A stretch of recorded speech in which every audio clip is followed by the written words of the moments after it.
My mom lived in a town named Magallanes. In this town, trees towered over buildings made from trees that once towered. Children playing and birdsong was music. Passing cars on the dirt road was an event. When she and her siblings went to school, Lolo would take them on a horse. I remember him teaching me to ride the red bicycle he gave me. It was late afternoon, so the men had come home from the fields, greeted by their families. Lolo and I had the street to ourselves. His large hands on the seat and handlebar, allowing me to just pedal. We went around in circles. When he let go, for fear of falling, of failing, I dropped my feet to the ground, making plumes of dust. Yet for hours, he only said two things to me. Keep it steady. Keep pedaling. Keep it steady. Keep pedaling. His large hands always soft against the handlebar. I remember the sun splashed reds and oranges across the sky.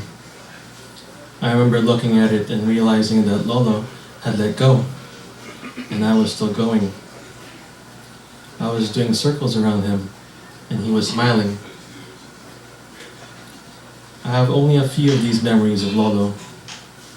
He lived in the province, and I lived in Manila. I only saw him at birthdays and holidays. As a child, his name was synonymous with a slow, bumpy ride on long, windy, dusty roads, mosquito bites dotting my legs, and no television. But through my mother's stories, years after his death, I cry those tears for him now. He took poor families into his home as honored guests. He found them work on his farm. At the same table, he broke pandesal with them. He loaned them money for their children's tuition, paid their hospital bills in full. He took an old mill and turned it into a generator. It was at this time, while the police were paid to enforce some laws, he put 1 or 2 bulbs in every home. While men with guns played musical chairs with the mayoral seat, he brought light to Magallanes.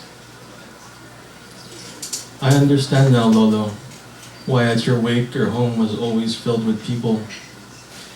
Why people dressed in barongs and farmhands alike sobbed over your casket, Lolo. Why your little town of Magallanes emptied onto the street for your procession, joining us in our mourning. Why on that hot afternoon, 2 elderly women covered in black lace shawls were in awe of me, your apo, on that same street where you taught me how to ride my bike. Thank you.